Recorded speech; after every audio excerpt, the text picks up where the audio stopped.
Yeah, kind of like the DLC, but not in the dating sim type way. If that makes any sense. Um, well, I guess just go ahead and just do the test. I mean, exit out of Rocket League and open up Higurashi. So we're on number 3 for the time, and then since we're going to be doing that, do that.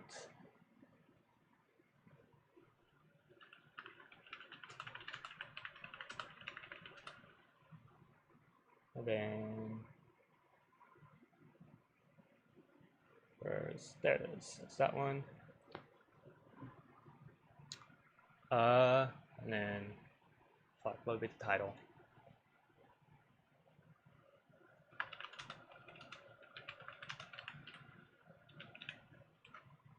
All right. So since we're here, all right. So I guess let me give a quick rundown of how everything's gone. Let me get the controller off the screen. Uh, what's been going down, right?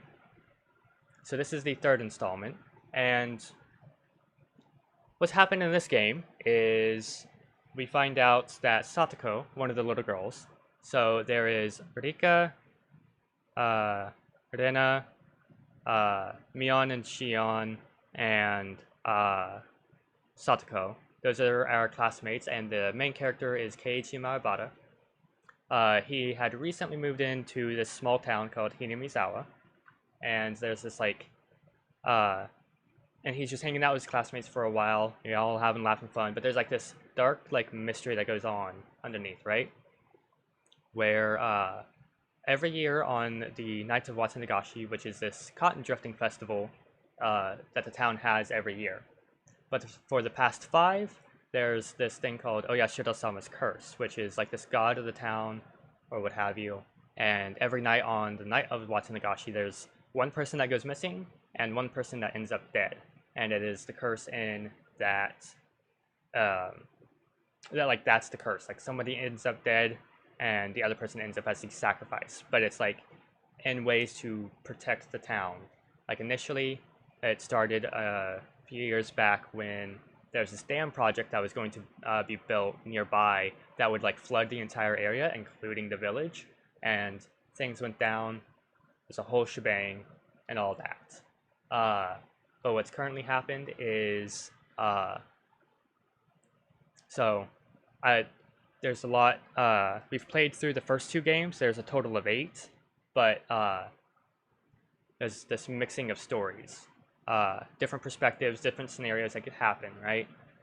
So far, that's what it seems like.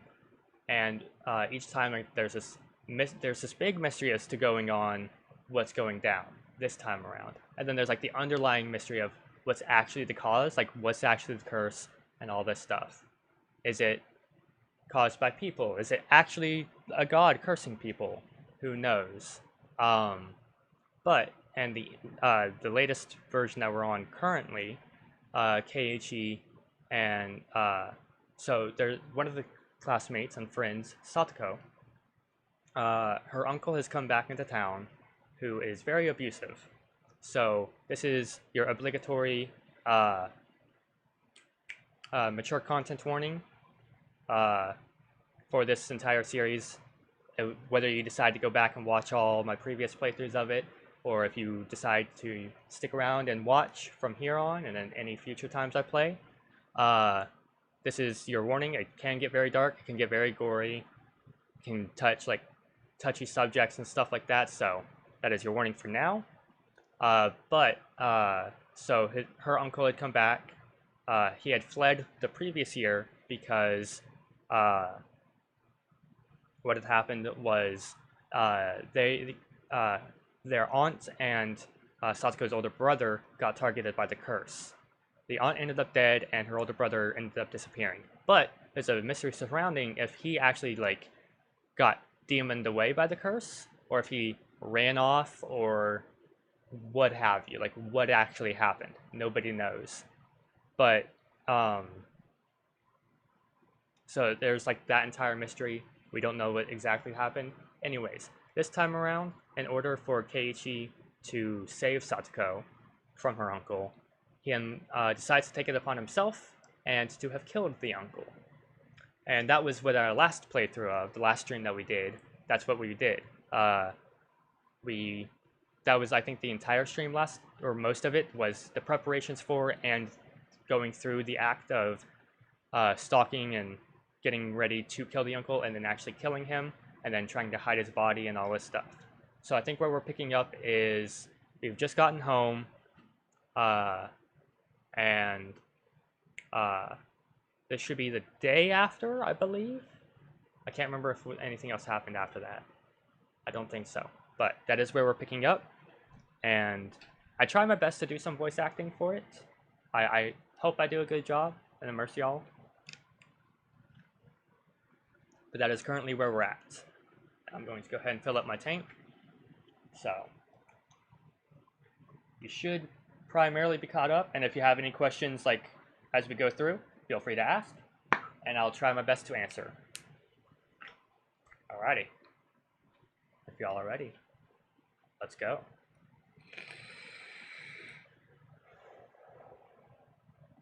Alrighty. Welcome to Hinamizawa.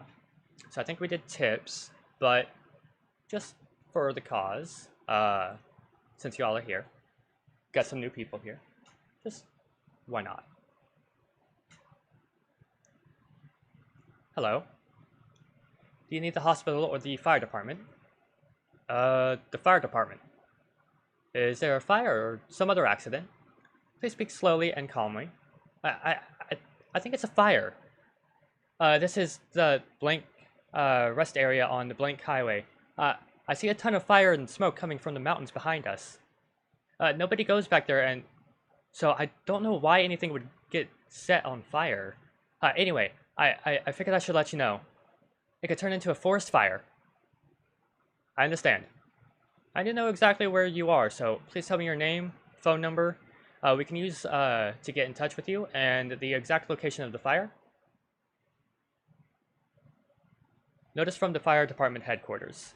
We have a report of a suspicious fire on the western slopes of the Blink Mountain. Given its distance from the road, it could be a couple's bonfire or someone unlawfully burning trash. The location is deep in the woods. No homes in the area, but the fire could spread. Immediately go to the site to verify. Is this the fire station? This is the Blink District Fire Department branch. We arrived moments ago at the reported area. Fire confirmed to be a burning oil drum left in the mountains. The fire is calming. There's no chance it will spread. And, well, in the oil drum, I think it might be a person. Like a person burned with kerosene or something. Well, I think maybe we should get the police over here. There's no mistaking it. This is a person. Ah! I'm not good at doing the screams. I'll say now. Okay. So this is after the night of watching the Nagashi. So there's already been a body found. Okay. The victim of the 5th year. So here's where we'll probably get the news.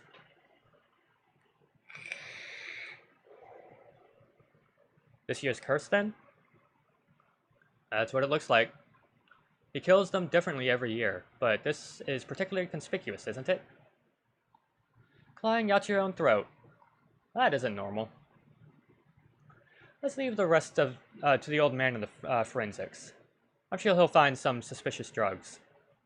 Thank you. Thank you for your hard work. Oh, Oishi-san. Kamiyama-san and the others have arrived. Oishi-san, much appreciated. Well, it would seem we have a pretty crazy one this year. Yes. We've been outsmarted. I was absolutely under the impression Teppei Hojo would get killed tonight. That's the uncle, by the way. Hojo is their family last name. Who is the deceased? Jiro Tomatake. A photographer with a hobby for coming to Hinamizawa a few times a year. We didn't even have him marked. Huh. I wonder what happened. Did they realize we were watching the Hojo residents the whole time and decided to switch their target? Maybe. We sure flubbed this one. And there are no problems with Tepe Hojo? Correct. His daughter left for the festival in the evening, and a little while later, he left on his motorbike. His daughter came back first. Wait. Has he not come back yet? Is he out still drinking somewhere? Oishi-san, are you there? Call for Chief Takasugi. He's on the line in car 1. Alright, and that's the guy we got to hit out on previously. Alrighty. Let's get into it. At first, I thought it was a dream. I was staring at the strange sheet, not really understanding what it was. That was all. I didn't go after it, nor did I ridicule it. The fact was that the boring view was the ceiling of my own room, but I didn't realize that for a fairly long time. Yeah. I thought I had been dreaming, but I'd actually been staring at the ceiling the whole time. Lethargy induced by the voices of the cicadas. Even after I realized I was awake, I couldn't draw forth the energy to sit up. Everything I could see, everything I could hear, everything was like a television broadcast that had already ended. It was hot. So hot I could choke on the heat. My back was moist with night sweats. It felt gross. Unable to endure it any longer, I tossed in my futon, and finally blood started coursing through my brain. I lazily recalled the long day I had yesterday. The reality as I lay there listening to the voices of the cicada, and yesterday, so different from it. In order to kill Satsuko's uncle, I had rehearsed, formulated a plan, and dug a hole. It was very hot, and I was tired, wasn't I? When evening came, I went to school and called him out on the phone. I panicked for a moment when he asked where the police station was, but, it worked out. And then I awaited him, and swooped down. I couldn't remember anymore what sort of emotions I'd let control my body. In any case, it didn't go smoothly, but I did it. It was very hard to dig out the hole for the body. That feel of the rain pelting down on me, I don't think I'll ever forget it. The rain, the mud, and the sprays of blood. The sensation of floundering in a swamp. When I met Takano-san on the way home, that wasn't good, no matter how I interpreted it. It was the most misfortune and uncalculated thing that had happened that night. Everything would have been perfect, if only I hadn't encountered her.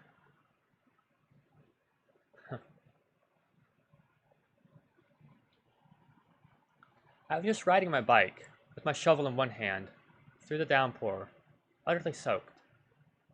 There was no way someone could surmise I was a murderer burying a body just from that information. Now that I was thinking calmly, napping under the morning sun, that's what I thought. Still, the more I think about Takano-san's eyes, it seemed like she understood. Takano-san. She knew. She knew that I'd killed somebody, buried them. Then I'd been on my way home, exhausted. Takano-san wouldn't gain anything from selling me out to the police, but that didn't mean I could feel at ease. I should have killed her. I had crossed such a bridge to get my tranquil life back. I'd finally achieved it as a result. But now, for the rest of my life, for all the tranquil days starting today, I'd have to live in fear of when they could suddenly end. I may have twisted my ankle, dulled from total exhaustion. The fact that I couldn't make the snap judgment I needed to, I regretted that more and more as time went on. You didn't have a choice, Keiichi Maebara. You didn't have any choice in at the time. You were tired. You were a mess. Even if you had made the decision, you might not even have been able to kill her. She might have just beaten you instead. In that sense, parting ways uneventfully could have been the safer option. No matter how sharp Takano-san's intuition was, she had no proof. Her suspecting me didn't amount to evidence by itself. Logically, I know that, but that doesn't mean I have nothing to worry about, does it? Just worry about it when the time comes. Now isn't the time to be worrying. It's a time to be smiling, right? You accomplished so much just to gain a new life starting today, didn't you? Then you should be happy at this new morning. If remembering the past is too hard for you, then just consider everything up to yesterday as having never happened. You said so yourself. You'd bury it like it never happened. Well, your wish came true. Everything before yesterday never happened. So, be happy, Keiichi Maebara. Yay. I stuck my hands lazily. It felt a little silly for me to do the thing, to be the one doing it. I heaved a sigh from deep in my belly. That sigh got my lungs moving. It felt like I hadn't been breathing until just now. It wasn't enough to admonish myself over. All the dice that could have been thrown already had been. And the numbers that turned up, weren't bad at all. They just weren't natural crit. If I lost with those numbers, then I just have to give up, I guess. I grabbed the chest of my pajamas and flapped it back and forth. Cool air flowed over my sweating body. Alright. Nothing before yesterday has happened. Nothing. Nothing at all. I forget it all. Yesterday was all a dream. What time was it? About midday? Alright, getting myself up and going to school this late seemed kind of absurd. But I needed to go. I felt like going to school would be the first step into my peaceful life. I didn't care how late I was. I will go. I'd go to school right now and get back to the life I had retaken as soon as I could. My lazy body immediately became lighter at that thought, and I rolled out of the futon, bounced onto my knees, and then leaped upright. Nice, stuck the landing. Stuck out my chest with pride at my gymnast-like pose, then took a deep breath of fresh air. The brisk morning air had been gone for a while, replaced by the crisp air of summer.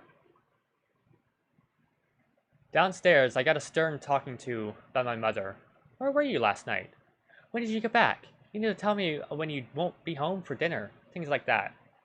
But, considering the importance of what I'd accomplished yesterday, a little scolding was no problem. No biggie. Under the rug. In fact, it even felt like the sort of thing that would happen in such a peaceful life. I listened with an irresponsible smile, and stepped out into the sun, high overhead. It was around the time lunch break would be ending. Everyone would probably be worrying about me. I didn't go to the festival, and now I wasn't at school. Well, maybe they weren't too worried about it. Since they had gotten a small piece of news, but a happy one, from Satoko today. Yes, a small piece of news that her uncle hadn't come home last night. Satoko would probably live her days in nervous tension for a while, thinking he might still come home. But you know what? Eventually those days would end. And finally, Satoko too would realize her uncle was never coming back. And then Rika-chan would quietly invite her. She would say, you can live with me again. And everything would be back to normal. Our lives would go back to how they were before that man appeared. Satoko would start wearing that extraordinary smile, complete with those protruding canines, and fool everyone with those traps that she was so proud of.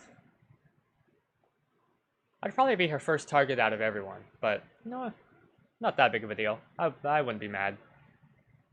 In fact, I might actually shed tears of joy at the return of something so normal.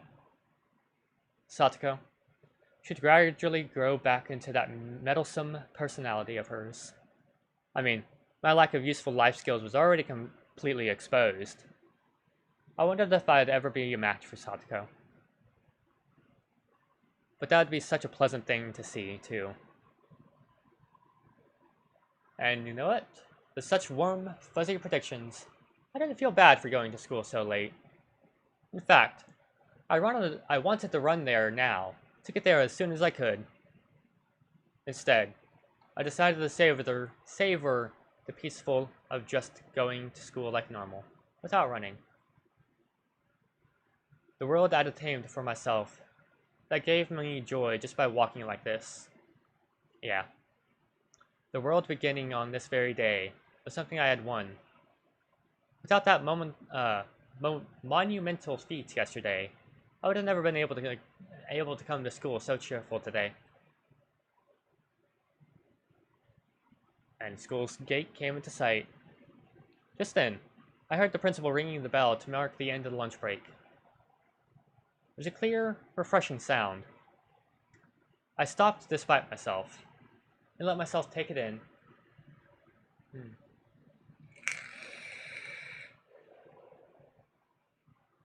Tap. I had stopped suddenly, so there was an extra footstep.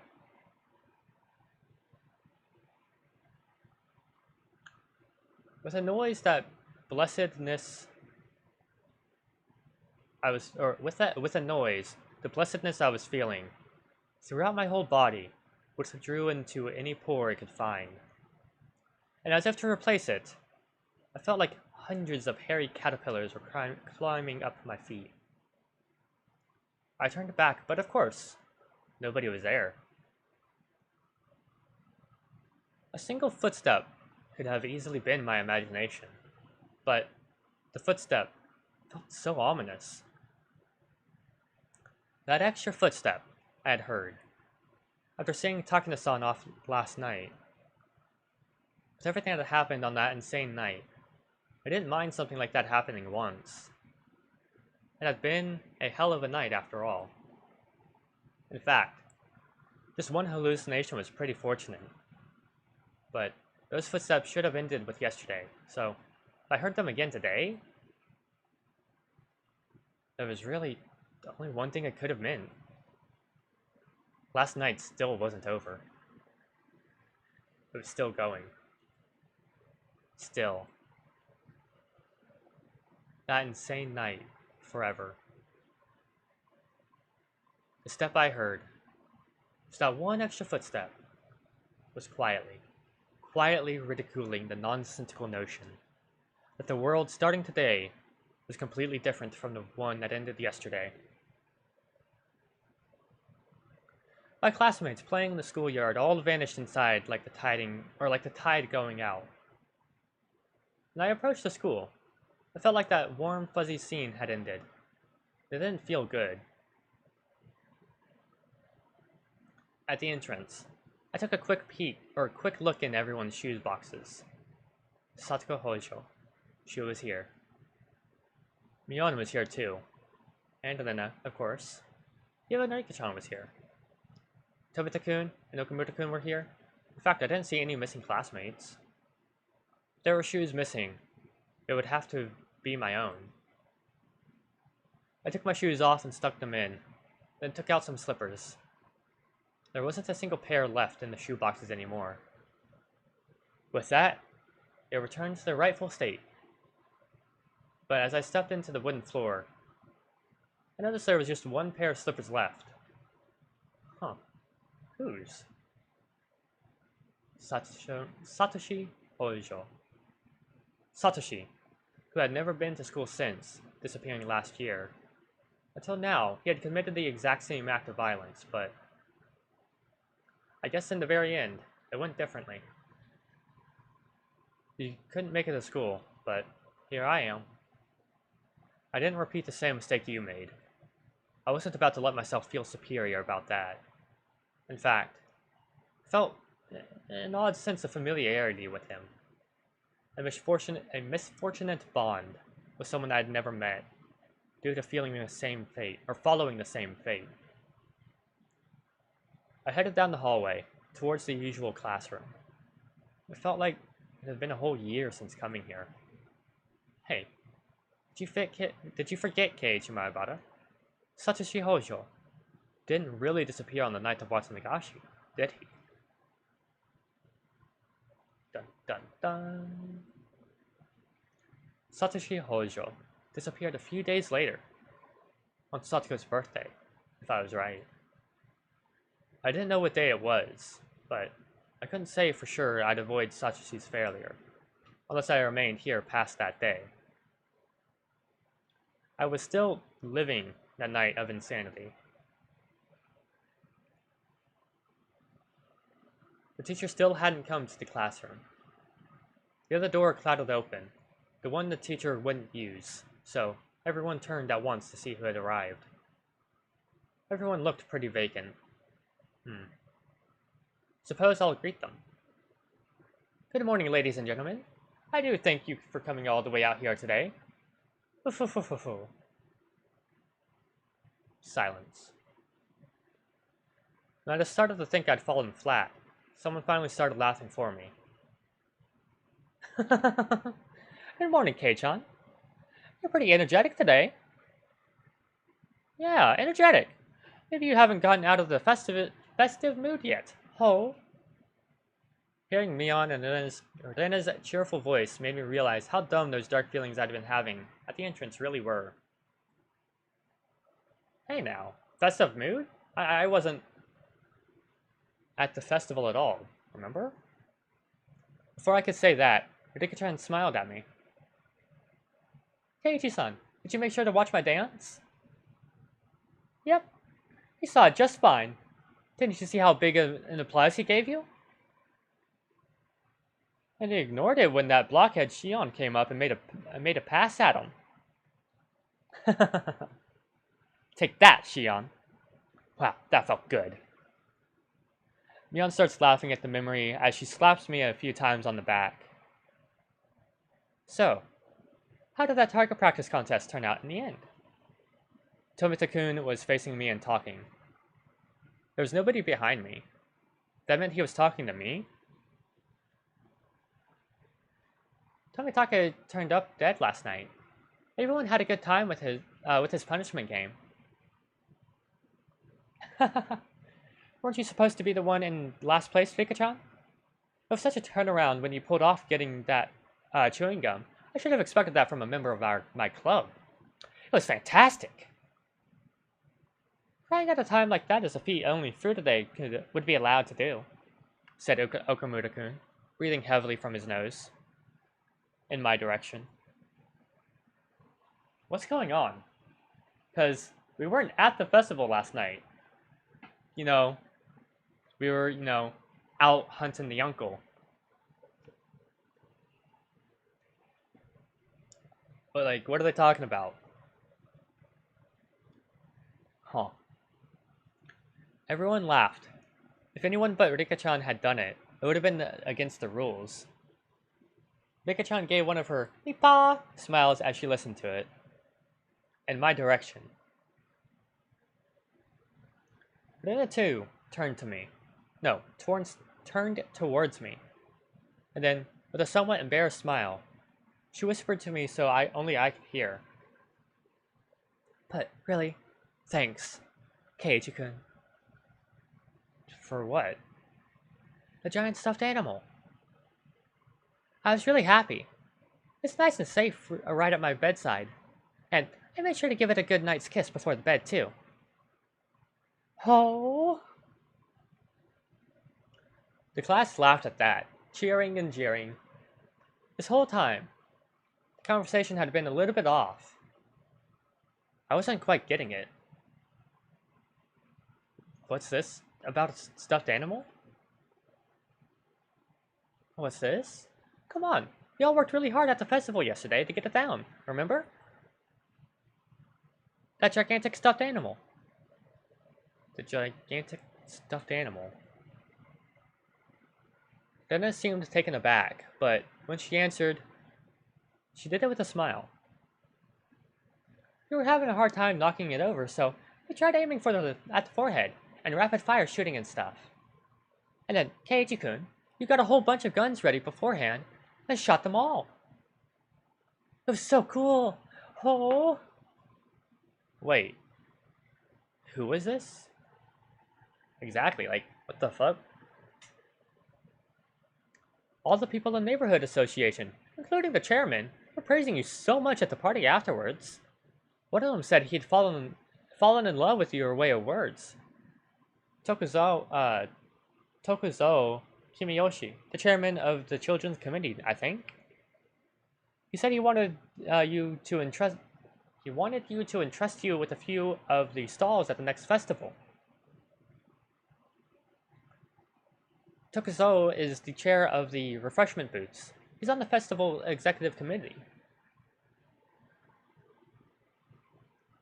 Mayabata-san is great at making things sound good, isn't he? Yep, whenever he talks about something, it seems a lot better than it actually is. You can't say that. Keiichi-kun, you'd be a great salesman. If you get a bargain sale on a bananas or something, I bet it would go great. What have you been talking about? I mean, I didn't go to the festival in the first place. I swallowed those words, but I didn't know exactly why. But in Hinamizawa, this is what had happened.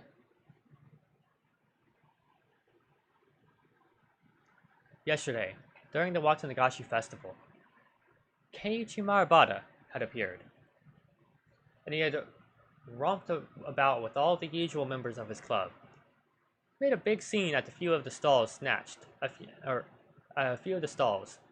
few sticks of takoyaki and okonomiyaki with his glee, or in his glee, rating each of them as delicious or terrible to get everyone excited. They'd seen a gigantic stuffed animal at the target practice game, and everyone went after it.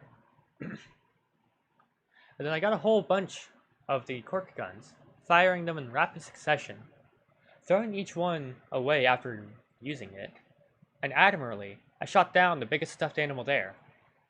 And then, I gave the stuffed animal the proof of my victory to Rina as a gift. Then, our fun games came to a close as we had to go see Rika-chan's offertory dance. There was a ton of people squeezing in there. We all got separated, but we each managed to get into good positions to cheer Rika-chan on from. Then, in the middle when Shion came up and asked me to go hang out with her instead of watching the dedication dance, I refused, and stayed put, watching the dance until the very end. Huh. But who? Who was that? Well, everyone's been saying it, haven't they? Keiichi Mayabata. I had an urge to yell in anger at my classmates for having so much fun talking about the festival yesterday with Keiichi Mayabata. What the hell are you guys even talking about? Far stronger than that feeling, though, was the sheer uncanny nature of this reality I couldn't understand. Hey, Keiichi Marabata, who wasn't me, was, in Hinamizawa yesterday. As I threw away my humanity, turned into a demon, I was busy beating Satoko's uncle to death. I was having a great time at the festival last night. What? What the hell?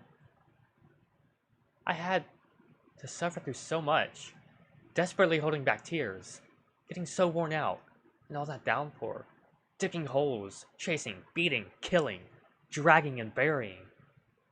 Who was this Keiichi Mayabata who had ignored me so and spent so much fun, carefree time at the festival, damn it? Who the hell stood in for me as I put my life on the line, working so hard to achieve this treasure-like everyday life? If there was another Keiichi Mayabata besides me, then what was I? On the night of Watanagashi, where one died and one disappeared, in accordance with Oyashita-sama's curse. There was only a demon who had killed someone. Dumbfounded, I succumbed to a horrifying possibility. I looked around at my classmates, to make sure there was nobody extra I didn't recognize among them. To make sure I wasn't among them. It was a horrifying thought. The real Keiichi Marabata hadn't overslept and had come to school on time. And that I, who was no longer Keiichi Marabata, had just waltzed in here. But no matter how much I checked, the only people here were ones I knew. The man that I met every time I looked into a bathroom mirror was not here.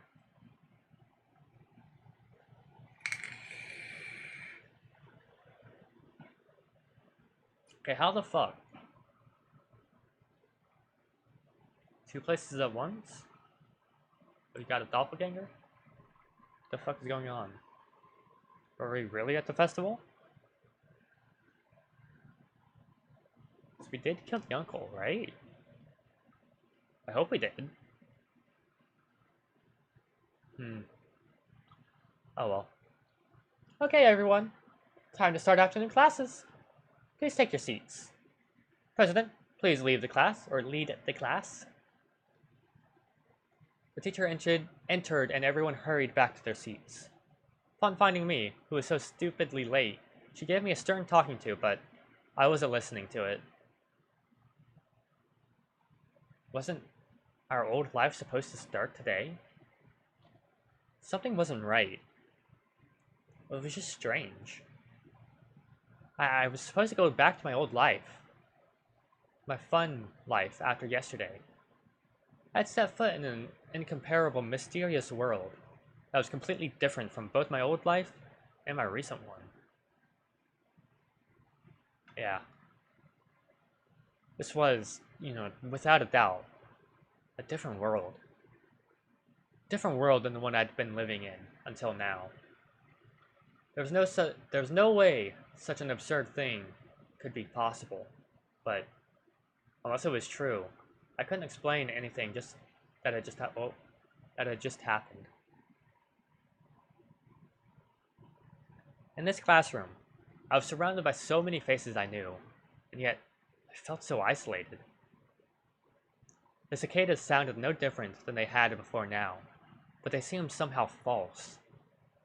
The air was parched and dry, making me think, was the air in Hinamizawa always this uncomfortable?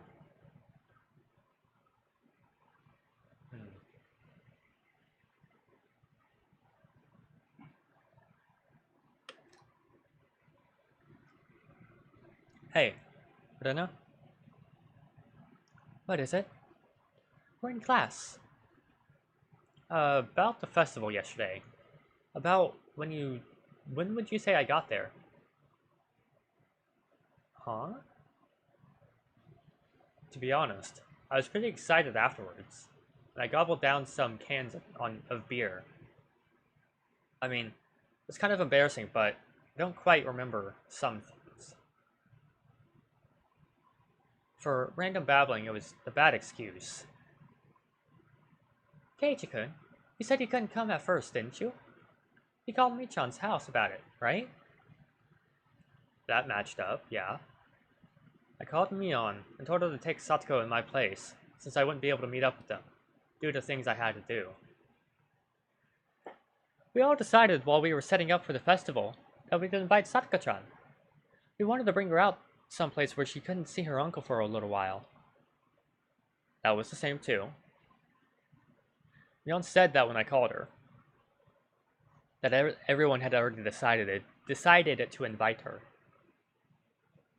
And then we all went. Me, Michan, and Rika-chan to Satoko-chan's house and brought her out. Satoko-chan's uncle seemed like a really mean person. That part didn't matter. What I was trying to ask was, when did I meet up with you? How could you forget that? Keiichi-kun, I think you shouldn't be drinking until you're an adult. Oh, whatever. When did I meet up with you? Well,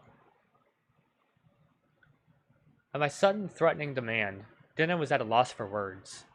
Oops, I shouldn't have rushed that. I told her I was sorry. It was at the shrine grounds. It was unexpected. You were talking to Rika-chan, weren't you? Yep. You were having a fun talk with Rika-chan in her Shrine Maiden outfit. And then Dinah came up and said, "Oh, I'm taking you home." I was talking to Rika-chan, and I asked, "Kei-chan, didn't you have something to do today?" Then you pounded your chest and said it yourself, that letting loose at a festival was more important than some silly errand. Hmm, I didn't say that. I never said anything like that. I never even went to the shrine grounds yesterday to begin with. I never had the time to stop by a place like that. I went to dig the hole as soon as I woke up. I had a pretty hard time doing it. After that, I snuck into the school and made a call. I called him out and laid in wait. And then it started raining really hard. With that kind of downpour, the festival should have come to a halt. In other words, it ended then. From the time the festival started to when it ended, it should have been impossible for me to have swung by the shrine. I was already there when Mion and the others dragged Satsuko out and brought her to the shrine, and I was talking to Rika-chan. Then, where did Rika-chan say we met? The teacher went out to wash her hands, so I ran over to Rika-chan's desk and asked her directly. With you? Yeah. We were talking to each other before Mion and the others got there, right? When did we see each other? When and where? I don't know what you're trying to ask. I, drank so much beer I lost some of my memory. I don't remember a thing. It looked like Rika-chan, bought into my babbling. We saw each other when the mayor and the others came out of the assembly hall. You were in front of the ritual implement storehouse. Huh? What? The ritual implement storehouse? I'd never heard a building called that before. Or maybe I have, but at the very least I wouldn't know where on the shrine grounds it was. The mayor got really angry at you since you shouldn't go near holy places without authority, remember? Keiichi, did you forget that too? I was too scared to ask anymore. The more I asked, the more it became clear without any doubt that Keiichi Mayabara was present at the Fudode Shrine grounds during the Watsunagashi festival. The clearer that became, the more doubts, no, fears I had. Who on earth was I yesterday? Whoever that was, he had a good time in my place. I managed to go the entire day without letting them notice I wasn't there. Oh, right. When did that person leave everyone? This morning, my mother got mad at me for having stayed out so late last night. Which meant, at the very least, that Keiichi Mayabara hadn't come home while my mother was still awake. The festival would have been closed because of the downpour. If I recall right, and I went back to the house storage room to get another shovel. I think the clock said 7. Since it was already raining hard by then, the festival should have had it to close down before 7. If I returned that early, I would have definitely run into my parents. Or, well, at the very least, they wouldn't have asked when I got back last night. So, the Keiichi Mayabara from yesterday, that meant he never went home. That meant the downpour happened. The festival was broken up. Everyone left. But he didn't go back to the house. That means when I arrived at the natural conclusion, A wicked chill suddenly froze my spine, climbed up to my brain. That meant Keiji Maebara was the same as Satoshi. One day, he never went home. On the night of Watanagashi, he never went home. Downpour interrupted the festival, and on the way home, he suddenly disappeared.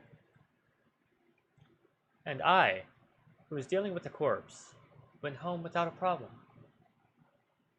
I was so tired I wasn't even hungry, so I went up to my room without a sound and crawled into my futon. Who was I? That much was obvious. Keiichi Maebara. Keiichi Maebara was me. There may have been another one, but that doesn't negate the fact that I was Keiichi Maebara.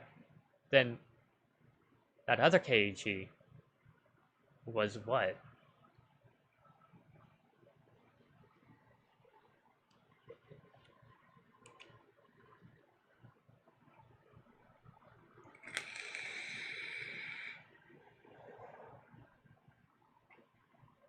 The voices of cicadas, steadily filling the classroom, were beginning to bother me.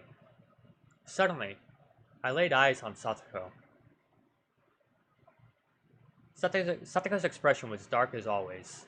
She seemed completely exhausted. With a life of agony she couldn't even imagine an ending to. Wait.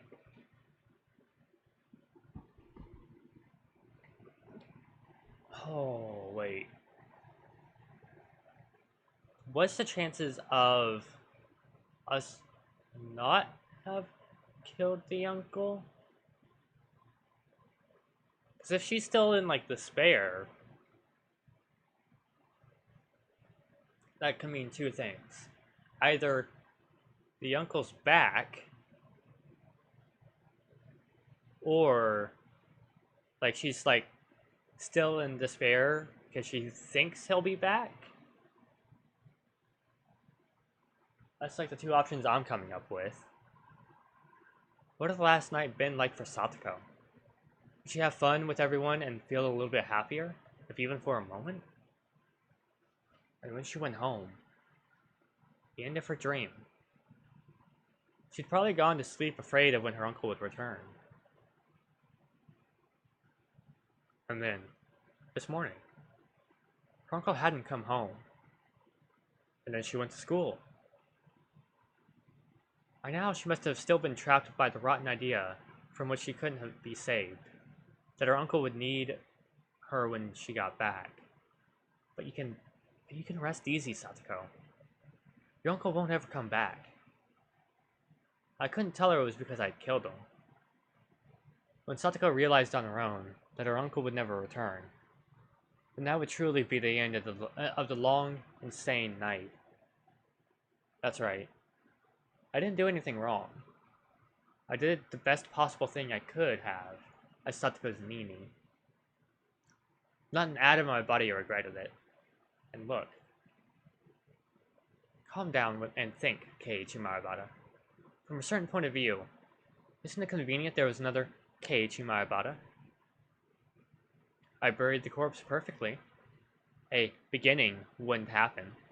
But if the worst came to worst, and it got out, and the investigation got to me, I now had a strong alibi, able to profess the fact that I'd been at the Watanagashi festival. But accepting something so creepy and using it as an alibi? Still, if I proved I hadn't gone to the festival yesterday, it would do no good and a whole lot of harm. That was what left the really, actually bad aftertaste. You'll forget about it, Keiichi Maebara. Everything that happened before today. So, just forget about the Keiichi Maebara, who was there yesterday too. Instead, let's watch gently over Satoko for the day her smile returns. And the day that would mark the end of that insane, all too long night. Huh. Interesting. That's all for today, class. Please go straight back to your homes, everyone. President, if you would. Everybody stand up. At attention. Bow. Goodbye. I thought about many things, and saw my thoughts dispersed by many other things. I didn't know whether or not that time had been spent worrying or daydreaming, but either way, it came to an end along with the class. Cheerfully, our classmates got their things and ran for the hallway. Mion, Duna, and Rika-chan were all packing up as well. What about Satoko? This whole day, she seemed deflated. Well, her uncle may not have returned last night, but she wouldn't have known he'd never return. How much I wanted to express that fact to her. Satoko packed up her pencil box and math workbook messily, and after a dark glance at the clock, heaved a sigh. Then, went to leave the classroom. Then, suddenly someone placed a hand on her shoulder and stopped her. What is it? I wrote up the plans like I was supposed to. I got all the printouts done. Her words, possessed by a persecution complex, hurt. I spoke loudly so everyone could hear. Hey, everyone! Why don't we have club today? It's been a while. Satoko had to tend to her uncle, so club had been on hiatus. In our minds, our club was proof of a calm, peaceful life. By enjoying being together, I wanted to make Satoko realize her days of darkness were over. I'm okay. I'll do it. Beep. Well, I mean, I don't mind. If it's okay with you, Satoko. Under a condition. That was important. It was everything up to her. Satoko gave a worried look. Come on, Satoko, it's been a long time. Let's go crazy. Well, I'm happy you feel that way, but my uncle might already be home. Thus spoke her darkened eyes, her mouth unmoving. You've been choking on life every day for a while. You must be about to suffocate. That's not good for your mind or body. Once in a while, you gotta have some fun. Please, leave it alone. It's not like I don't want to do the club again. With one word, but, she looked down. Satoko, you know as well as anyone that it's more fun being with everyone, right? We're friends. That means we can spend time with each other. I mean, you had a great time at the festival yesterday with everyone, didn't you? Dana nearly said something, but she was too late. Keiichi-san, what are you saying? My arm on her shoulder seemed to weigh her down, and she threw it off.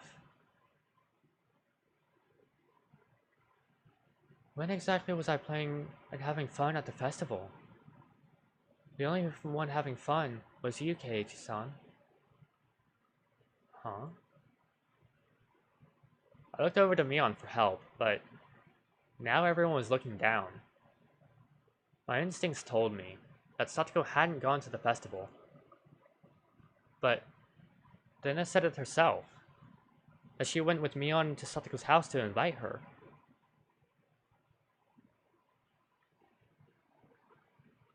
Satoko-chan left on the way there. She didn't go to the shrine. Why? I realized the absurdity of what I had just said with Satoko in front of me. So, wait.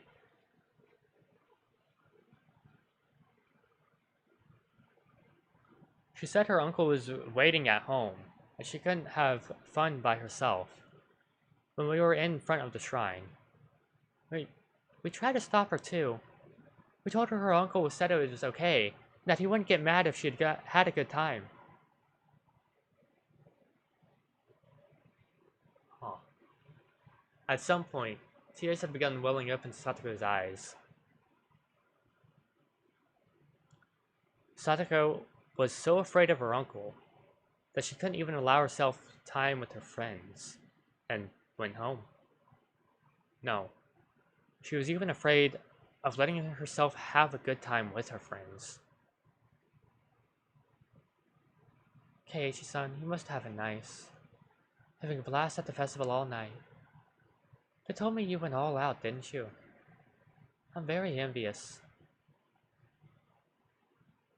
Smiling to herself, her tears began to fall. I must provide for my uncle. It's completely different from you, with how you let your parents do everything. Satoko.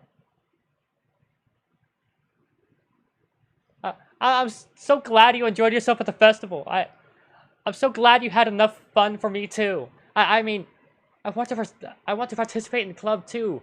Making such a racket with everyone is so much fun. But right now, I can't. I can't.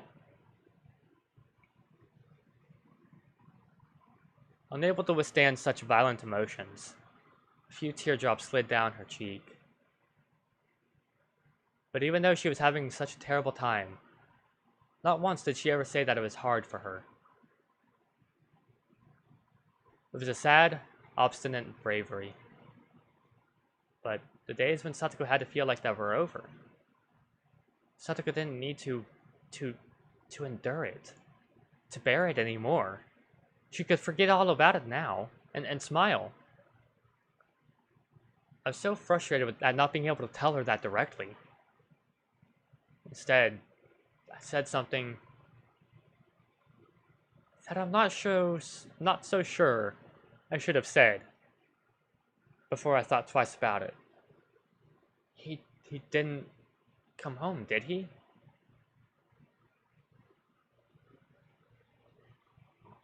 The words were deeply meaningful to me, but I didn't know if Satoko understood them. Didn't come home? Who? He didn't come home last night, did he? Your uncle? What are you talking about, Keiichi-san? Satoko shouted with all her might. When has he not been there? When? When? Calm down. I mean, he didn't come home yesterday, did he? I don't understand what you're trying to say, Keiichi-san. Satoko, what are you talking about? I mean, that man, I killed him. Killed him yesterday. Killed him for sure. And I buried him. Buried him whole. He could never have returned to his house. Even yesterday, he was torturing me so much. He yelled at me. He shouted at me. He found fault with everything I did. He threw the dinner I made on the floor. He dumped his bowl of miso soup onto me, too. It was hot. It was messy. And I cleaned all of it up. I cleaned all of it.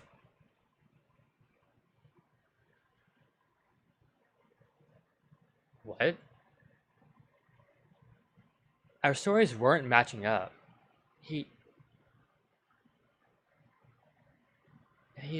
But night. And this morning, when he woke me up to make me breakfast, he got so mad at me. He would have gotten mad at me whether I'd gotten up or not.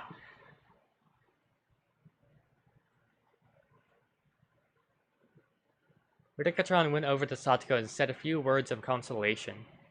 But Satoko angrily refused those words and thrust Ridikatron away. Nee! Come back! Come back! Crying, Satoko slowly walked out into the hallway. After a moment, Ridikatron went after her. I couldn't stop thinking about the words Satoko had spoken while crying. I buried her uncle last night, but she said this morning that was impossible. I buried him last night, so she couldn't have seen her uncle this morning. What was Satoko? At that point, I heard Mion's cold voice. Hey, Kei-chan, what did you mean about Satoko's uncle? Gulp. I said too much. I let my emotions get the better of me. Then I heard it too. He said Satoko's uncle didn't come home. Why? Why didn't he come home? That's strange. Satoko-chan's uncle was right there this morning, wasn't he? So, why would you say he didn't come back? Come back. Kei-chan, you've been saying weird things for a while. Suddenly, Mion and Nerina started to speak in a strange and creepy voice. What were they doing? What were they saying? Kei-chan, is it somehow inconvenient for for Satoko's uncle to be around? No, what are you talking about? Of course it would be better if Satoko's uncle wasn't here. Yeah, that's true, of course. If only he weren't here, right? Something wasn't right. The next thing I knew, Mion and Erdina smiling thinly. Their eyes were dark and muddy, in a way that I'd never seen before. And as our eyes met, that mud even seemed to fill the air. Satoko's uncle was an awful person, no doubt. I think we'd all be better off with him just gone, just as much as you do. But he's here? There's nothing we can do, right? Nothing we can do. Something's wrong. Something's clearly wrong here. What the hell was happening?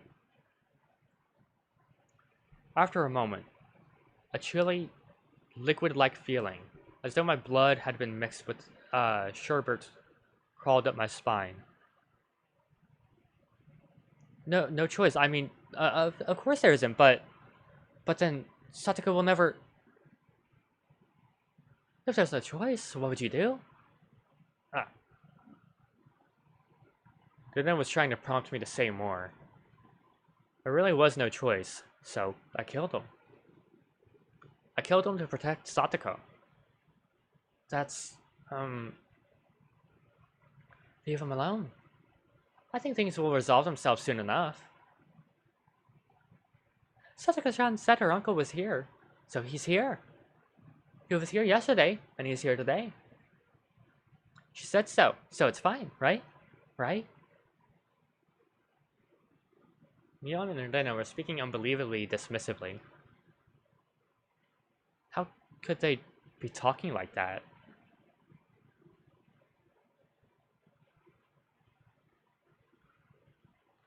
Mion and Erdena, they are my friends, and were seriously worried about Satoko's abuse, weren't they? They would never blurt out something like this. And I definitely killed Satoko's uncle. No matter what Satoko or anyone else says, I wouldn't acknowledge it, because him being alive was impossible. There was no way he was alive.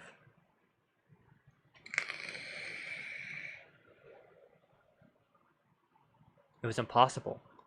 And yet, since Satoko herself said he was here, that he was alive, I didn't know why or how, but suddenly Mion and Rina were at my sides, standing there silently. Let's go home, Kei-chan. After we leave, Rina wants to go treasure hunting for the first time in a while. Kei-chan is coming too. Kei-chan, you should come along with. Of course, you're not allowed to refuse. If words could freeze blood, then there was no doubt that they would have frozen me solid. I could hear it. A thin layer of ice. The sound of all my muscles tensing. And with them closely at my sides, we left the school. As if the police officers were taking me away.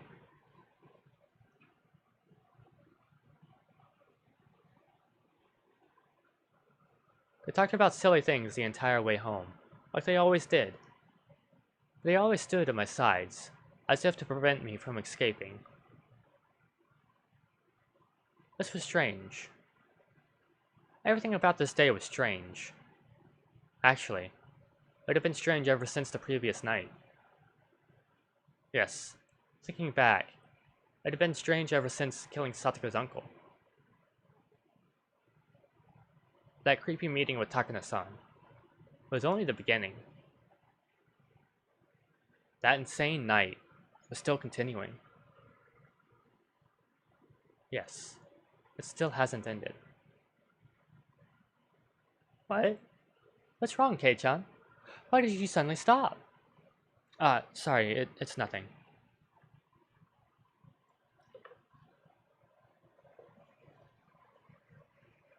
When I stopped, it was distant, but I definitely heard them. An extra set of footsteps. That was proof. Proof that that insane night hadn't ended. Mion left where she usually did, and finally we came to my house. Okay, Keiichi-kun. Wait here for me. Then I will come to pick you up soon. What was it? She was inviting me along on one of her oversized garbage treasure hunts at the dam site, right? But why now? Mion coming along was strange too. Mion may have accepted her then as a little hobby, but she hated fishing through garbage, so she'd never come with her before.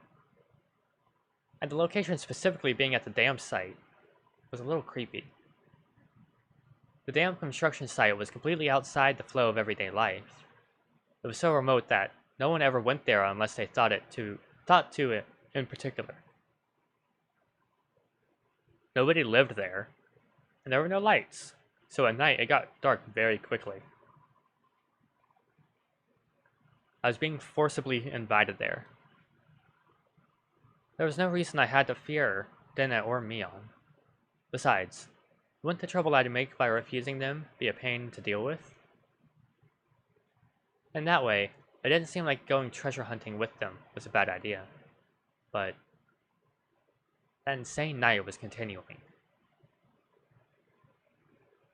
Haven't the sirens of instinct been wailing in my mind for a while now? Warning me that Ardina and Mion were strange? That I needed to be cautious? The warning sirens were so freaking loud, it felt like my head would split in two. Ardina, I actually have something to do. Something to do? Like what? Like, what, I just have something to do, okay? If you had something to do, why didn't you say it while Mi-chan was here? I already told her to meet us at the dam site before we split up. Ardina was smiling, but her words made her discomfort clear. Sorry. I just kind of missed the opportunity to say so. Really? You're lying, aren't you? You just made that up now, you liar. That's what Ardina's eyes said to me. My head hurts. I might have a cold. So I wanted to go get it checked out and get some medicine. Really? That wasn't really a lie. My head did hurt a little bit, so I wasn't lying. I don't know, she couldn't figure out if my head hurt or not, just by looking at it. Then I guess that's that. After staring into my eyes for a few moments, she fired a sharp, needle-like stare at me. The tension in my body loosened. I felt like my knees might buckle.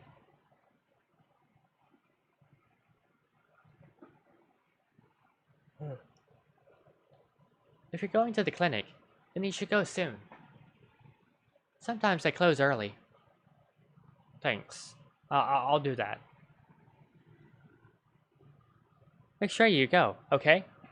To the hospital. I will. Go. For real. I will. It seemed like Rina had realized I was going to refuse her invitation for a while now. With how serious she looks, she might actually call the clinic later to make sure I win. I couldn't say anything careless. Lying about getting checked out was just an excuse to decline her request in the first place. It didn't matter whether I actually win. Yeah, I'll go. If you want, I can bring you the bill tomorrow. Oh, that would be good. Be sure to bring it, okay? Then we'll look at it then. Another tingle started crawling up my back. There was no ignoring it now. Lena and Mion must have been monitoring my movements. That wasn't normal. Far from it. All of it was insane. I did what I did because I wanted my peaceful life back.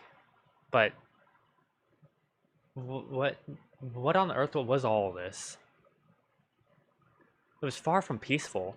Something had gotten mad, leaving the world out of order. With the other cage Hinamizawa. Those creepy footsteps I've been hearing. With Ardena and Mion acting so curious. And above all, with him being alive. Where was I? Hinamizawa village, Shisabone. I knew that much. Was this really the Hinamizawa I knew? Hey, Keiichi Marabata, where is this? I asked, whipping around before the front door, to face the one who had been following in my wake all the day. Nobody would have been there, of course.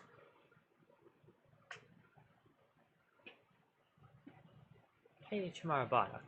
Huh. That's what I just called him.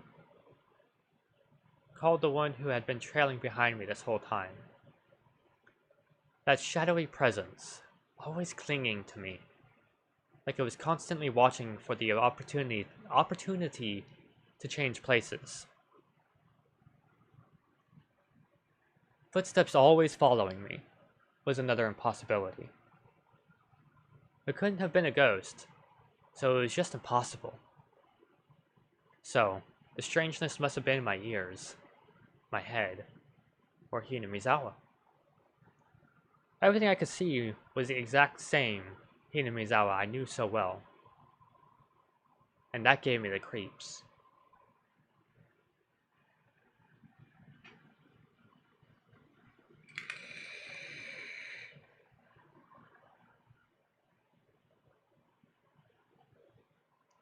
Eventually, I decided to actually go to the clinic. I really didn't want to go outside, but a stronger feeling than that desire was the fear that it might actually be keeping an eye on me to see if I went to the hospital. But before I went to the clinic, there was something I wanted to make sure of. It was at school. I pretended I'd forgotten something. I was going back to the classroom to pick it up. And soon, as the thought crossed my mind, I was overwhelmed by paranoia. I was just going to the classroom, but I hated it so much, having to be careful just to fake it. After carefully verifying once more that nobody was watching, I went over to the locker. Yes, Satoshi's locker. I committed the crime with the bat I found in his locker. In this locker. Satoshi's bat. And then, I had thrown the bat into the swamp. Which meant the bat shouldn't have been inside. But, what if the bat was still in here? It was a very dreadful, incomprehensible idea. But if it was true, it would explain a lot. If the bat was in here, yesterday's events would have all been a delusion. No, an illusion. I hadn't killed anyone, and I'd gone to the festival.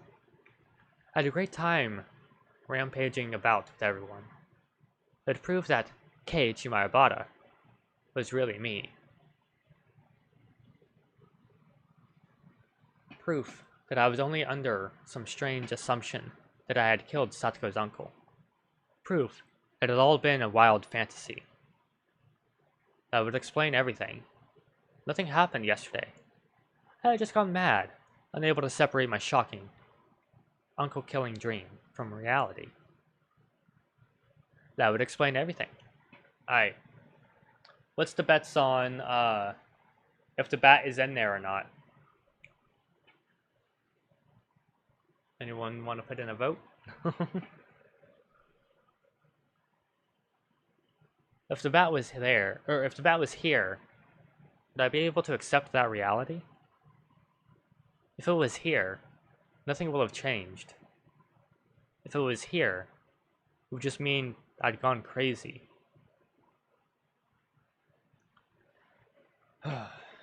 Preparing myself for the worst, I opened the locker door. I was actually scared of opening it slowly, so I threw it open with a bang. Alright, place bets in.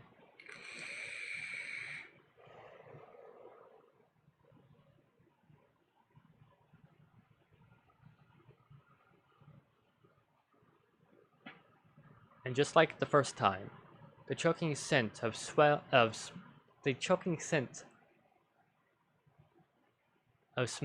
and sweat, like a stale towel, came flowing out. There was a baseball uniform and some miscellaneous other things, like notebooks. There was also a shoe pouch. And as for the bat, it wasn't here. It was how I left it when I took the bat. Huh. So the bat is gone.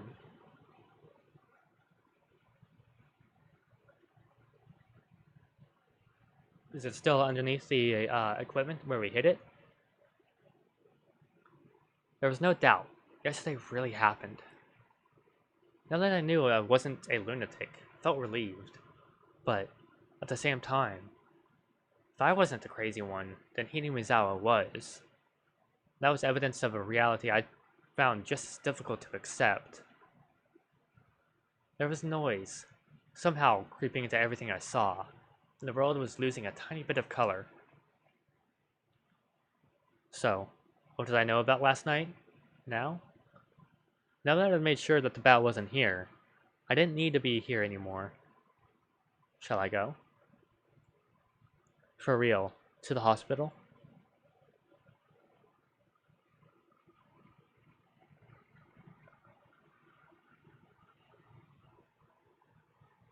It was my first time going to the hospital, but from what I had heard, it wasn't far from school. My mom had told me where it was. Big, easy-to-see road went straight there. I went past a shopping street, made a turn. It wasn't overly hard to spot the sign with Yurie Clinic written on it. There was one other person, an older man there in the air-conditioning waiting room. I went up to the counter and told him it was my first time here. The man behind the counter glanced at the clock and said there would be a short wait. It was almost 5. Clinic hours would be ending soon. As I sat in this unfamiliar waiting room, isolated from everyone, I let myself feel the cool air. I actually felt relieved. What should I tell the doctors when he comes? I could tell him I had a cold, but I was the very picture of healthy. Actually, I wanted him to check my head. I wanted someone to confirm for me whether I was really sane or not. Keiichi Maibata-san, please come into the examination room. Huh? The voice from the other side of the examination curtain. I thought I'd heard it somewhere before. Hello. This is the first time we've seen each other here. Coach! Coach, you were a doctor? Now that you mention it, he did seem to know his way around when he was looking at my shoulder in the nurse's office. It would make sense if he was actually a doctor. Come to think of it, our teacher called him Irie-sensei, didn't she? Well, yes. I'm more or less a doctor here. Doctors have it really good, you know? You get to see and touch all that young, silky smooth skin. I could inject them with a weird chemical that'd make them my slaves, then have them be my personal maids. Alright then. Forgot about this bitch. Thank you very much. Just seeing that made my cold go away. I'll be leaving now. Polite bow. Whoa, wait. Maibata-san! A joke, it was only a joke. Come on, come sit down and let me take a look at you. I'll need to use the stethoscope. So show me your silky smooth chest, Maibata-san. Oh god. For some reason, I felt really relieved. After that insane night, as much as I thought everything had gone crazy, Coach was here doing the same thing as he always did. I was very happy for that. You don't seem to have a cold. Actually, those scrapes and cuts all over you seem to be the painful thing. Don't tell me you were playing in the bushes with short sleeves and shorts. I mean, I can't say for sure you haven't been affected with tinnitus. Or tetanus. Well, however the fuck you say that. As I was chasing that man last night, I'd kept being scraped by bits of trees. I didn't realize I had so many cuts. You went a little too crazy at the festival yesterday. Enjoy that while you're young. And, once again, I apparently went to the festival. Coach, did you go too? To the festival? Yeah. Of course I did. I may be a doctor, but I'm also on the Watanagashi Executive Committee. Did you see me there? This coach was the same coach that I'd always known. I felt like I could trust him more than my weird friends, so I asked. Well, actually, I was drinking in the main tent with the chairman and the others the whole time. I didn't go out to see the festival at all. I don't think I saw you. Oh. That was a strange question. Did you have too much to drink and forget about what happened last night? And underage too, you bad child. He let out a laugh. He didn't laugh in an unnatural way, like Mion and Rena did. Coach was okay. He was the coach from the world I knew. He wasn't someone from this abnormal world. Well, this all might seem a little weird to you, but I want you to hear me out without laughing. Yeah, go ahead. I greatly welcome any shy, bashful worries you might have as you come into your secondary sex characteristics. Huh? Could it be possible that I have, an identical twin? Coach hadn't expected that question at all, and couldn't say anything for a moment. But then, he smiled calmly and quietly answered. This is just superstition, but I've heard before that everyone has two other people in the world who look just like them. If there was, I'd certainly like to meet him, though. Also, there are plenty of fairy tales where a person's double appears. The German ones about doppelgangers are probably the most famous. Doppelgangers? Yeah, they look exactly like another person. Apparently they herald misfortune, and if you meet one, you're sure to die soon. I think that's how it went. When you meet them, you're sure to die soon? The story ended directly in death. Plain and simple. And it made my spine tingle. Coach wasn't saying it to scare me, though. He was just offering a casual anecdote. But that made it feel all the more real. Have you ever heard of, one of those things showing up in Hinamizawa? What? Well, I can't say that I have. Coach must have thought he was being teased, so he laughed in an exaggerated way.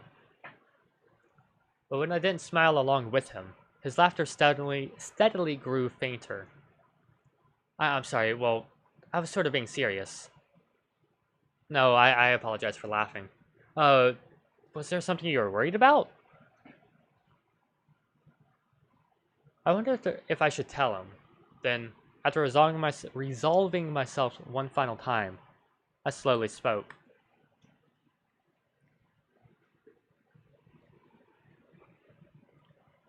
I didn't go to the festival yesterday.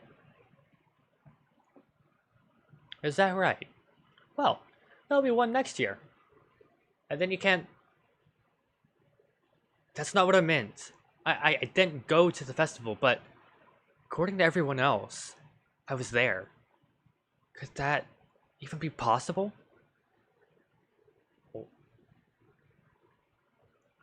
After blinking his eyes in amazement, Coach thought seriously about what I was trying to say. And he answered, choosing his words carefully. Let me make sure I have this straight. Mayabata-kun, you went to the Watsunagashi festival, but don't remember it. Am I right? I was trying to say something completely different, but I suppose any sane person would come to that conclusion. That night, Keiichi Mayabata was actually at the festival, but I was saying I didn't go. That obviously meant my memories of going there had failed me. But that was absolutely impossible. That vivid act I had committed during the downpour couldn't possibly have been an illusion. All those scrapes on my body prove it, as does the fact that the baseball bat wasn't in the locker. No, that's not it, Coach. I really didn't go to the festival. Please don't take offense, Mayabata-san. Have you ever had any experience where you were suddenly somewhere unfamiliar and you couldn't remember why? No. I didn't lose my memories or anything, because while the festival was going on, I was definitely doing something else. It wasn't like I was asleep and unconscious or anything. You're certain that you were doing something else? I know I'm being awfully rude, but are you sure you're not mistaken? I know I'm not. My memories are clear as day. They were real. So, during the festival, you weren't at the shrine. You were doing something somewhere else. Can you definitely prove that? That's right. Thinking it through brought me to this. There's only one way to prove that I really wasn't at the festival yesterday. And that was to show that there was no doubt I had killed her uncle. Coach saw me struggling to answer, and his eyes looked a little cold. I guess they would. After all, from Coach's perspective, I was just a weirdo sputtering nonsense. Would you like to lay down? Maybe you should relax and take it easy for a bit. Sorry, I didn't really come here to lay down. You seem to be getting a little worked up. Why don't I give you a sedative that'll let you sleep for a bit? That way, I'm not being strange. Coach seemed to realize he was treating me like a deviant, and he raised his voice. I apologize if I offended you, so please, calm down. I definitely didn't go to the festival. That's the truth. I understand. So please, calm down. Take a deep breath. No, you don't understand at all! Coach was stunned, and stared in stupid, however you say that word. I do understand, Mayabata-san. You didn't go to the festival yesterday. Is that right? I believe you. Coach jotted down a brief note in his records.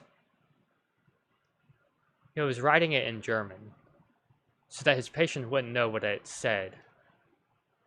But I can make a good guess as to what he wrote. You won't believe me until I tell you everything I was doing at the time, will you? No, I believe you. Please, sit down. Before I sat, I tilted my head back a little. The blood on my face, all drained out, and I quieted down. After taking a deep breath, I made sure that I was calm now.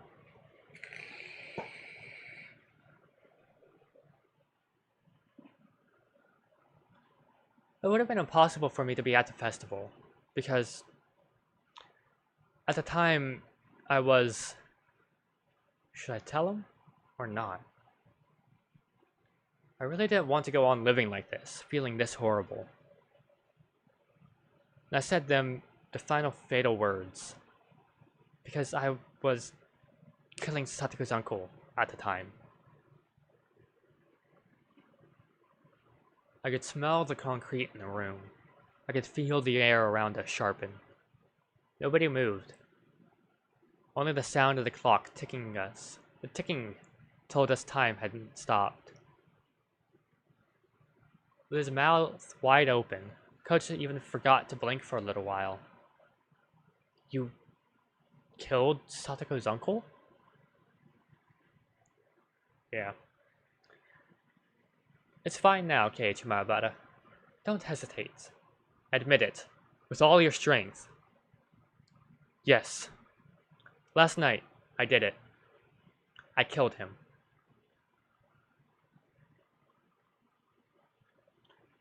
I spoke clearly and fluidly. I could easily tell that Coach's mind had gone completely blank. Why was you... No! That was a foolish question. I believed it was the most direct method of saving Satoko, so I carried it out. I don't have any regrets. I see. Coach smiled thinly and nodded a bit. So, I couldn't have been at the festival. I left the brightness of my house for the darkness of the outside. After that, I dug holes, made phone calls. I had my hands full.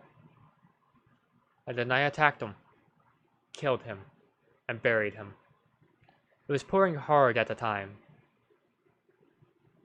The festival started that evening, but was suspended due to the rain. There were no gaps in my memory. From the late afternoon until it started to rain, there was no time for me to possibly have gone to the festival. And those wounds are from that? Yeah. There's a road through the forest near Satoku's house. I attacked him there.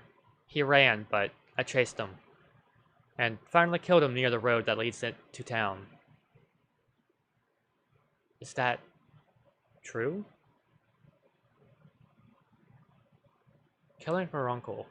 It wasn't some wild fantasy? I could tell that Coach didn't believe me, so I spoke slowly, not letting myself grow excited. It's true. I killed him with Satoshi's bat. I threw it and the uncle's motorbike into the swamp. I dug a hole, killed him, and buried him. I did it all by myself. Satoko's uncle drove past you on a motorbike, did he? Then you predicted he would go and just waited? I assumed he wouldn't be leaving his house that day, so I lied to him over the phone to get him out. You called him? But your house is so far away from Satoko-chan's. I wouldn't think you'd be able to make it there so soon after calling him. I used the phone closer to where I was going to attack him, the one at the school. But, Naibata-san, it was Sunday. Wouldn't the school have been locked up? A forest ranger happened to go inside for a bit. I slipped in when I had the chance. After that, Coach grilled me on a few different things regarding the incident. He made sure to question me carefully, looking for any contradictions in my account.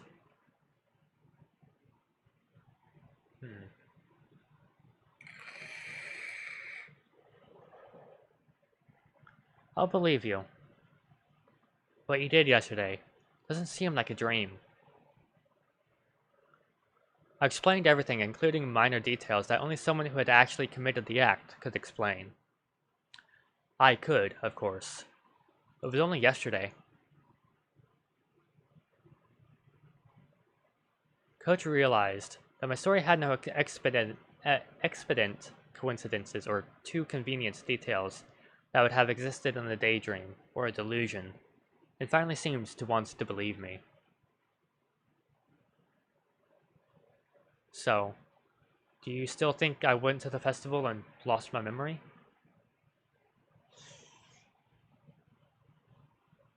Coach slowly shook his head. But everyone in class, they said I was at the festival yesterday. Is that even possible? No, it's not. Your classmates probably mistook you for someone who looked very similar.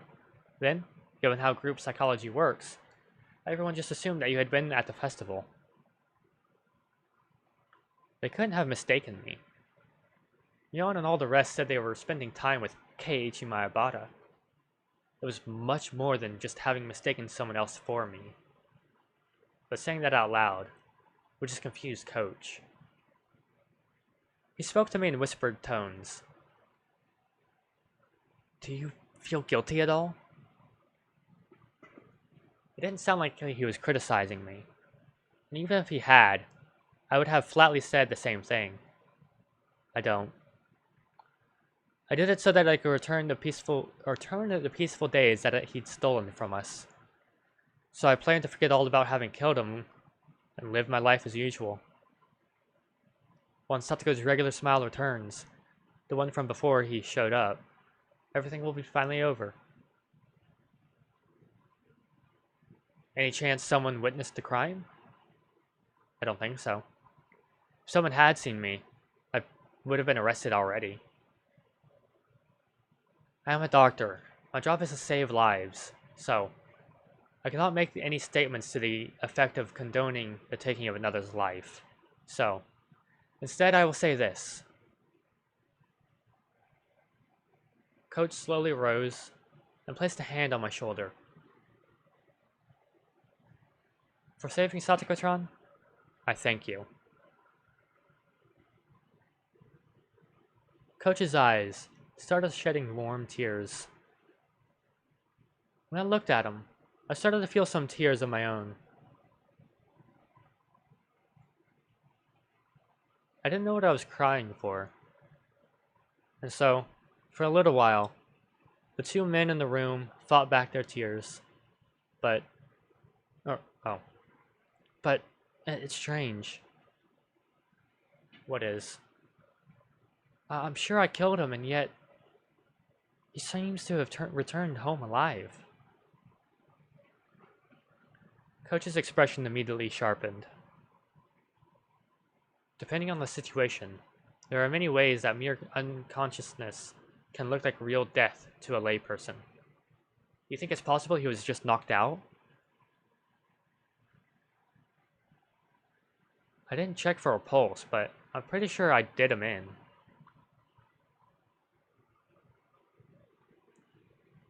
Can I ask you to reproduce the situation in which you attacked him, Maibata-san? Coach rolled up a health and fitness week poster nearby and offered it to me to represent the bat.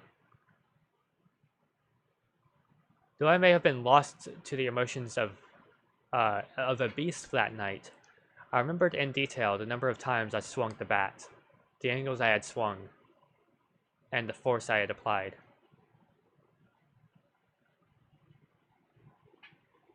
Using Coach as a stand-in for the uncle, I reproduced them over and over, one by one. And when he tripped and fell, I bashed him in the top of the head like this. When I did, it felt different from all the other strikes. I thought I'd cracked his skull.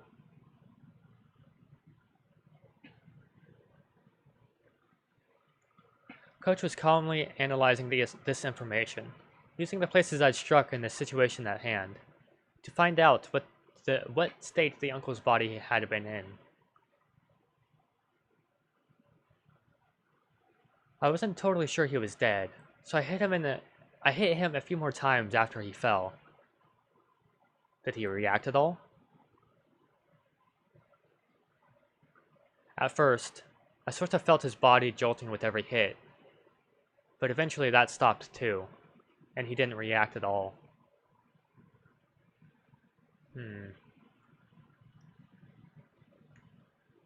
Coach folded his arms and said, a few times. Then he spoke. He's dead. There's not much doubt about it. He didn't just look like he was? I can't say very much from your story, Maibata-san, but I think it's almost certain. Besides, you buried the corpse in the mud. That took you quite a bit of time, right? Let's say it took you 30 minutes. That would mean he was buried under the muddy water for those 30 minutes. If he didn't breathe for that long, your brain would die no matter what.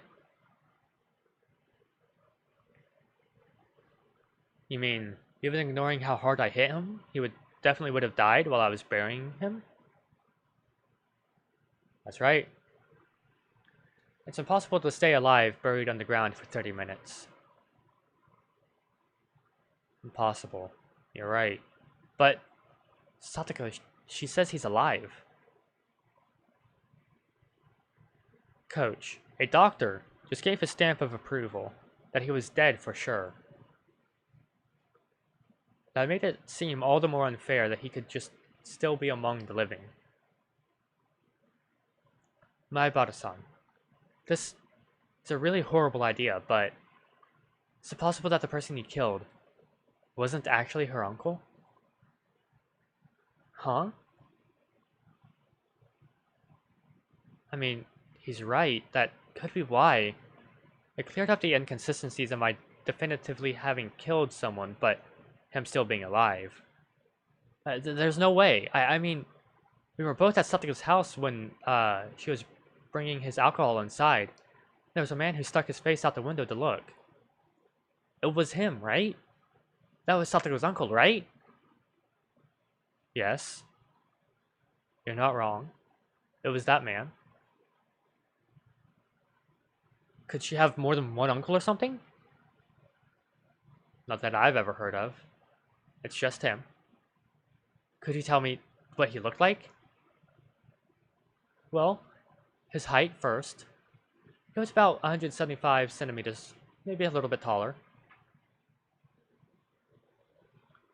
In order to eliminate the worst possibility, that I'd killed somebody else, Coach began to thoroughly compare what the man in his mind looked like with what I had told him the person I killed looked like. No matter how in-depth my description went, none of the characteristics differed. The uncle's traits, according to Coach, were all exactly the same as the person I'd killed, but those traits were extremely vague. They weren't particularly distinct at a glance.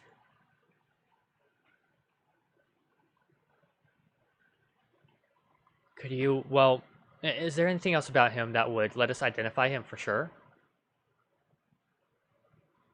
Now that you mention it, I've never seen it, but I believe Satoko-chan once said a long time ago that he had a tattoo, a tiger or something, on his back. A tattoo? That was really important. Not everyone had a tattoo. If I found a tiger tattoo on the back of the man's corpse, it'd be proof I killed the right one. At the moment, though, there was one other thing that would verify this. To go to Satoko's house and see for myself the uncle that had returned home despite having died. But that was far more terrifying than digging up the body and looking at its back. Without even looking at the tattoo, I knew for sure the one I'd killed had been Satoko's uncle. I cracked his head open and killed him. And yet, he'd gone back home. There wasn't any misunderstandings or even the shadow of a doubt in my mind about having killed him. And yet, it was impossible for him to exist. Kind of like how Kei Ichimaibara had been at the festival, despite it being impossible. That small commonality made me feel as though a faint but bizarre force was permeating this insane Hinamizawa. I wonder, what on earth could have happened? Despite you not going to the festival and killing Satoko's uncle, you were at the festival, and the uncle you killed is alive. None of this makes any sense. When I look at everything that way, it's almost like I'm just having a nightmare, and there's no killer at all. But it's the truth. The sensation I used my own hands and that bat to bash him again and again. It was no illusion or dream.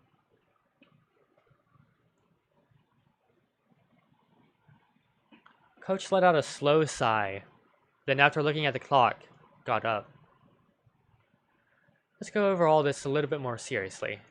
If you'll excuse me, I'll go put on some tea. Our clinic's about to close after all. I need to let the other employees leave.